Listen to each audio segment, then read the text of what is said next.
Hello, welcome to CPS Sports Edition. I'm Kenny McReynolds along with Calvin Davis. Calvin, we have a very special guest on our show today, a Dunbar grad, which always makes you happy, of course. It's Diana Williams-Muhammad, a member of 2 Olympic teams. And Calvin, she has a wonderful book out, True to Me. I know you read this book, and it is a tremendous story about track and field.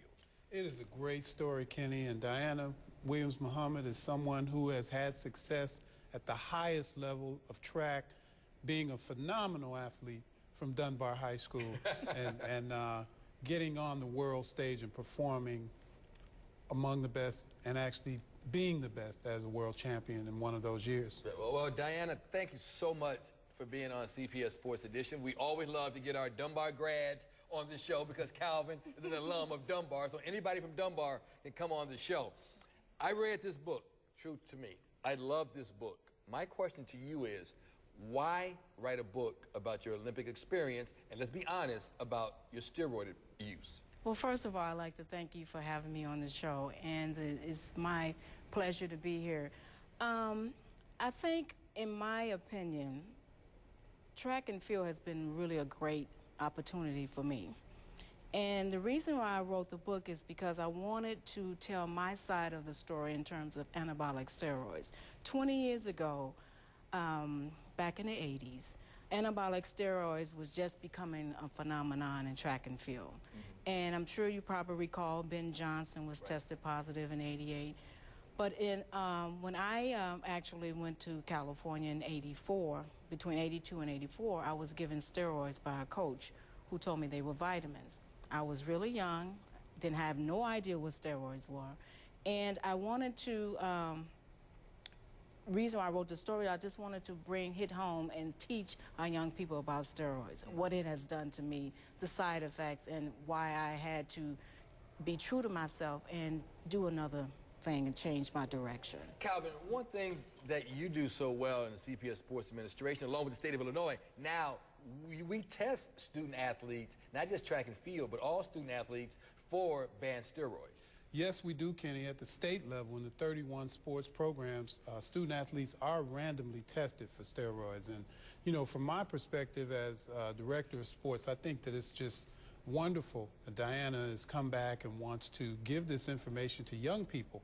And I think it's very important because she herself had the great experience of being a member of the Olympic team at 19 and trusting a coach. Right, and that's one thing that I really want to get into when we come back. I know we get really running short, so I want to take a break now. We're going to take a break now, but this book I think is beautiful. It is called True to Me. It took you 20 years to write this book, huh? 20 years, yes. What took you so long?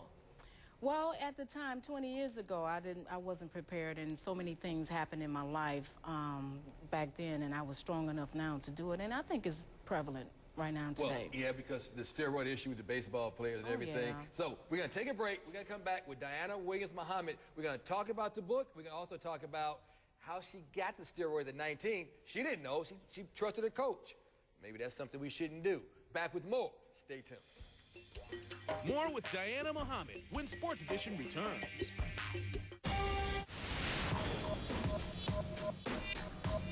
Welcome back to CPS Sports Edition. I'm Kenny McReynolds. We're talking with Diana Williams-Muhammad along with Calvin Davis. The book, True to Me, an Olympian's victory over steroids. Well, Diana, at 19, you made the 1980 Olympic team, which, of course, we boycotted. Correct. The president boycotted. He didn't want to go to the Olympics. But tell me, at 19, a coach gave you steroids and told you there were vitamins. Relive that whole thing for me. I know you talk about it in the book. Well, it wasn't at 19. It was basically at 20 years old. I was recruited by a gentleman in California. I ran on the Naturite Track Club, and Naturite was a vitamin company. And he gave me the so-called vitamins and told me, he gave me the steroids and told me they were vitamins. And this happened in '82. So I was like 21 years old. And when my body began to change over the years, maybe a year and a half, it was a gradual process. Then I began to question what these so-called vitamins were, because I grew a mustache, had a beard and chest hairs and all these different physical changes that happened to me, and it was not a comforting thing when you look at yourself in the mirror and say, wow, right. I have really transformed into a man. I have very muscular body structure. I had a lot of internal female problems too, because when you're taking steroids, it's like a male testosterone. So what did he say when you questioned him? He just said it were vitamins, but I said, you know, it's not vitamins to me. I mean, these things are happening to me. Look at me. Well, you know, everybody's doing it, and, you know, just continue to take them. And at that point in time, I was what you call addicted to them. I didn't feel that I could compete without them, so I was hooked. So you ran the 100 and the 200. And the 200, yes. Now, Calvin, one point that I know you work a lot with the coaches in the CPS system. Do we put too much faith in our coaches to do the right things? I know we're having this big issue now with the Character Counts program. I think that we do, and certainly at that level, the character is very important in coaches as they lead our young people. And I think a person like Diana Williams-Muhammad was fast enough already, a phenomenon at a very young age, being a city and a state champion in multiple races. So I think that the training would suffice, in my opinion. Did you just get off the steroids and coach? I got a beard and a mustache. I'm a female. Well, I decided to stop taking the drugs because so many other complications started happening to me. And one thing I would like to say is my mom used to watch me on TV a lot. She never really physically saw me compete in person. And she said when she saw me compete, she called me and told me that something's wrong with you. Your body looks different, so whatever you're doing, you need to stop. So that was like a wake-up call to me, but I decided, no, I'm not going to take it as he prescribed. I'm just going to just taper off, and then eventually I stopped taking it. And there's one thing you really like to tell youngsters now. Yes. There's no shortcuts. There's no shortcuts at all, because I'm the primary example of what steroids has done to me, but what I've learned over the years is I was already talented, so I really didn't need it. It hurted me.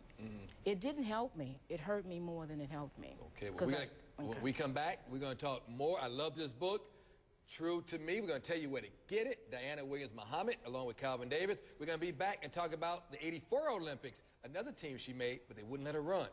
Stay tuned. The dangers of steroid use when they're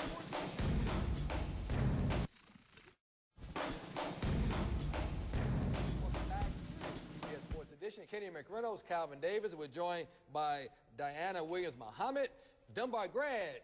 Yes. Boys, Dunbar Mighty Men, big fan of Calvin. Mighty Men, he's a Dunbar grad. She made the Olympic team, not once, but twice. This great book, go get it, True to Me. Well, Diana, you made the '80 Olympic team. President Carter boycotted. Yes. Tell me about the '84 Olympic team that you made, but you were a scapegoat. They wouldn't let you run. Okay, I made the 1984 Olympic team, but before we make the team, we have to give a urine specimen. My A urine specimen was tested positive, but my B urine specimen was tested negative. So that means I made the team. So word leaked out. It was confidential. Word leaked out, and the USOC Olympic coaches, they decided, okay, we're not going to put her on the team because I was suspect. Now, Calvin, the thing that really stands out in this book to me is that she calls her coach and says, hey, coach, my A test comes out negative. He says, well, what do you take? Boy, talk about throwing your athlete underneath the bus. Yeah, it certainly was no integrity shown by the coach at that time, stepping away from the situation to keep himself from being associated with it. And actually, Kenny, at that time, that was not public knowledge. The reasoning behind not allowing Diana to run was not public knowledge, so no one really knew this. Now, my understanding, and you can correct me if I'm wrong, 50 potential Olympians tested positive in the Olympic trials. That's correct. But you were the only one they wouldn't let run, and your B specimen came back negative. Okay. Right. Why did they throw you underneath the bus? I think it's to send a signal to all the other coaches, and they particularly wasn't too close to the guy who actually gave me it. I guess they wanted to teach me a lesson and teach the track and field a lesson about steroids. They teach you a lesson, but what about the other 49? Well, it's political. It's a political game that they play. So, you know, I was just one of the ones that they played the game on. So, what goes through your mind?